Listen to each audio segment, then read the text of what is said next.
pandemic happened. So Cody, my wife, she was working at Toyota, and I would sneak to Toyota and come see her.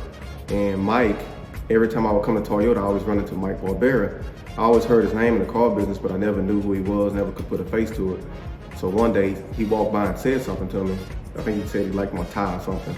And I remember asking Cody, who is that guy? She said, that's Mike. And I said, oh, okay. So then the next time I came, Mike was like, man, if you ever want to get back in the car business, you need to come talk to me. I said, all right, I'll talk to you, but I really didn't want to get back in the car business. Well, in the midst of the pandemic, I couldn't get my real estate license. So I'm sitting at the house, I'm bored, very ADHD, I don't like sitting down, I like moving all the time. So I was like, you know what, I think I'm gonna take Mike up on his offer. Talked with Mike, got back in, started selling at the big lot among sharks.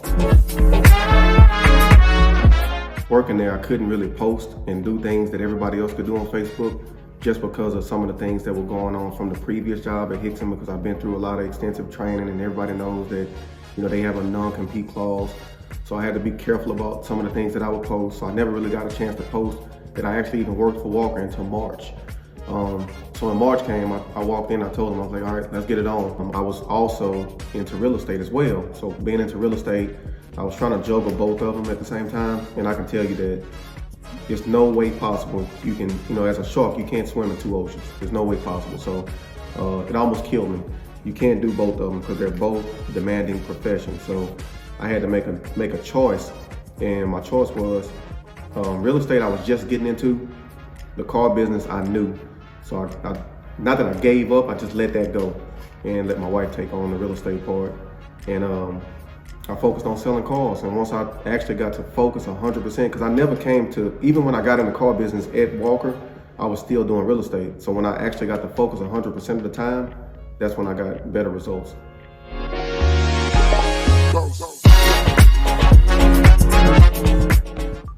So I accepted the fresh start that I was given when the doors at Kia opened.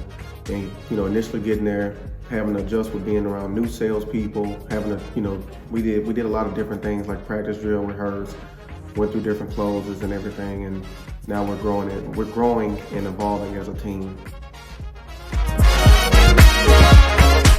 It says that goldfish are cheap and available everywhere. To me, that just sounds disposable. I don't want to be that type of salesperson. I don't want to have that kind of stigma about me as a salesperson. Watching goldfish can improve your appetite. Do you want to be the prey or the predator? Sharks have highly developed senses. As sharks, we have to be aware of everything. When we're closing deals, when customers are walking in, everything. You just have to have highly developed senses. It says that their skin is covered with dermal denticles. You have to have tough skin to work in the car business. And I think the last thing that I saw was most shark species are predators feeding on fish, seals, penguins, and other sharks. Don't get ate.